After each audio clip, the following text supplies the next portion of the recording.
Dictation start होगी 5 second बाद। Yes, दुनिया के करोड़ों बच्चों का भविष्य आज जितना खतरे में है शायद उतना पिछले कई दशकों में नहीं रहा। इसलिए आज का विश्व बाल श्रम निषेध दिवस बहुत महत्वपूर्ण है। कोरोना महामारी की गंभीर चुनौतियों को दृष्टिगत रखते हुए आज हमें नए संकल्प और संसाधनों के साथ बड़े कदम उठाने की ज़रूरत है। वर्ष 1998 में 103 देशों की बाल श्रम विरोध के संदर्भ में विश्व यात्रा के बाद हमने अंतर्राष्ट्रीय श्रम संगठन के वार्षिक सम्मेलन में साल के एक दिन को बाल श्रम विरोधी दिवस के रूप में मनाने का प्रस्ताव रखा था, जिसे वर्ष 2002 में संयुक्त राष्ट्र ने स्वीकृत करके 12 जून सुनिश्चित कर दिया। लेकिन जिस शिद्दत और रफ्तार के साथ बाल मजदूरी के उन्मूलन का काम होना चाहिए था वह नहीं हुआ। फिर भी दुनिया इस दिशा में धीरे धीरे आगे बढ़ रही है। इसलिए इस दिवस को मनाने का औचित्य है।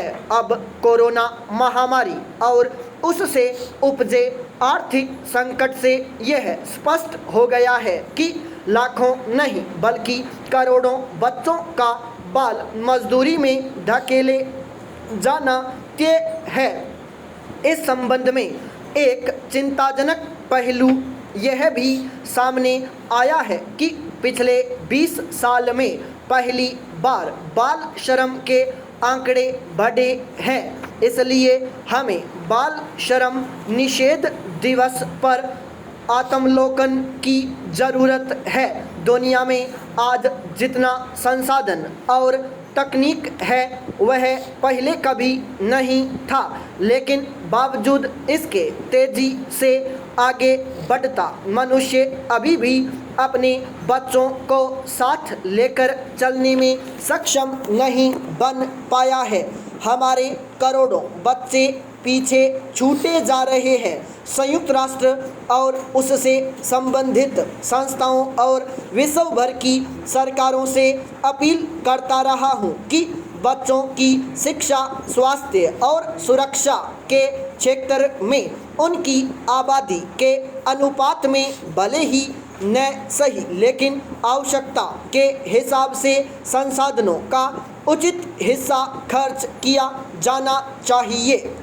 विडंबना यह है कि कोरोना महामारी से पूरी दुनिया समान रूप से प्रभावित हुई है, लेकिन उससे निपटने के लिए संसाधनों का जो वितरण किया गया वह असमान रहा। महामारी से उपजे आर्थिक संकट से अर्थव्यवस्था को उबारने के लिए तमाम देश तरह तरह के आर्थिक पैकेज दे रहे हैं। अंतर्राष्ट्रीय स्तर पर भी अमीर देशों ने मिलकर अनुदान की घोषणा की है, लेकिन इनमें बच्चे कहीं नहीं है। दुनिया के सबसे गरीब देशों को वर्ष 2020 में कोविड-19 राहत पैकेज के 8 खरब डॉलर में से महज 0.13% यानी तकरीबन 10 अरब डॉलर की मदद के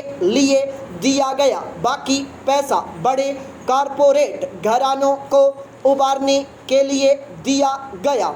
एक और महत्वपूर्ण बात यह है कि बाल मजदूरी एकांगी समस्या नहीं है, लेकिन दुर्भाग्य से संयुक्त राष्ट्र की संस्थाओं से लेकर विभिन्न देशों की सरकारों ने इन समस्याओं को टुकड़ों में बांटकर अलग अलग संस्थाओं और मंत्रालयों को सौंप रखा है, जैसे बाल मजदूरी, शिक्षा, स्वास्थ्य और सुरक्षा के लिए अलग अलग अंतर्राष्ट्रीय संगठन और सरकारी विभाग हैं।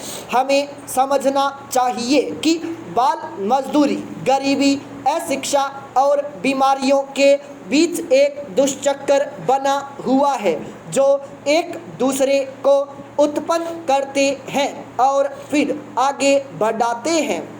वर्ष 1981 में बाल श्रम उन्मूलन का काम शुरू करने के कुछ ही समय में हम जान गए थे कि अशिक्षा और बाल मजदूरी एक ही सिक्के के दो पहलू हैं। इसलिए नीतियों, कार्यक्रमों और लोक जागरण के मुद्दों में इसके समन्वय के प्रयास किए गए।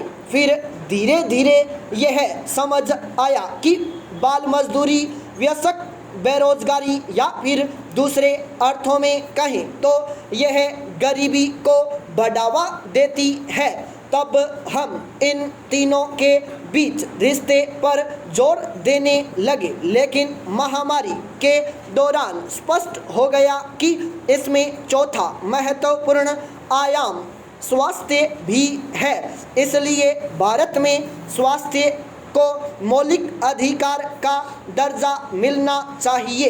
अशिक्षा, गरीबी और बच्चों का स्वास्थ्य सुनिश्चित करने के लिए बाल मजदूरी का उन्मूलन अनिवार्य है। हाल ही में विश्व स्वास्थ्य संगठन की 74वीं वर्ल्ड हेल्थ असेंबली में जुटे दुनिया भर के स्वास्थ्य मंत्रियों और वैश्विक नेताओं से कोरोना महामारी से प्रभावित बच्चों की सुरक्षा के लिए अपने अपने देश में विशेष बजट आवंटित करने और टास्क फोर्स गठन करने का आग्रह किया। संयुक्त राष्ट्र की सभी एजेंसियों को ऐसे समय में एक साथ मिलकर काम करने और inter agency high level group बनाने का सुझाव फिर से दोहराया। इतना ही नहीं, प्रधानमंत्री नरेंद्र मोदी को भी पत्र लिखकर आग्रह किया है कि बच्चों के मामले में यह बहुआयामी विपदा है, लिहाजा इससे प्रभावी तरीके से निपटने के लिए वे राष्ट्रीय स्तर पर एक टास्क फोर्स गठित करें। अगर हम अब भी अपनी गलतियों से नहीं सीखते हैं और हाशिए पर खड़े तथा विकास में सबसे पीछे छूटे बच्चों के लिए कुछ नहीं सोचते और कुछ नहीं करते हैं, तो हम अपने बच्चों को कोरोना वायरस के कारण नहीं बल्कि उससे निपटने की तैयारी की कमी, उदासीनता और अपनी लापरवाही के कारण खो देंगे। महामारी के परिणाम स्वरूप दुनिया के तकरीबन 14 करोड़ बच्चे और उनका परिवार अत्यधिक गरीबी के दलदल में धकेल दिया गया। लाखों बच्चे अनाथ हो गए हैं। स्कूल बंदी से करोड़ों बच्चों की पढ़ाई बाधित है और वे मिड डे मील से भी वंचित हो गए हैं। कई अध्ययनों से यह स्थापित हो गया है कि इनमें से लाखों बच्चे अपनी कक्षाओं में अब वापस नहीं आ पाएंगे। भारत सहित पूरी दुनिया में बच्चे हमारी राजनीतिक, सामाजिक और आर्थिक प्राथमिकताओं में नहीं रहे। यही कारण है कि बच्चे बड़ी तादाद में शिक्षा से वंचित हैं और बाल मजदूरी आदि के लिए विवश हैं। ऐसे में समय आ गया है कि पूरी एक पीढ़ी को बचाने के लिए राजनीति और विकास के हाशिए पर पड़े बच्चों को केंद्र में लाया जाए। मुनाफा, राजनीति और संपत्ति तो इंतज़ार कर सकती है, लेकिन हमारे बच्चे नहीं। उनकी आज़ादी, सुरक्षा और बचपन अब और इंतज़ार नहीं कर सकते। पाई पेराचेंज। बाल श्रम मसले पर सवाल और समाधान के बीच संतुलन की गहरी होती खाई को पाटने की जरूरत है। लगातार बढ़ती बाल श्रमिकों की संख्या वैसे ही चिंता का विषय बनी हुई थी कोरोना संकट ने इसे और भयावह बना दिया है। कोरोना काल में अनाथ हुए बच्चों का आंकड़ा भयभीत करता है।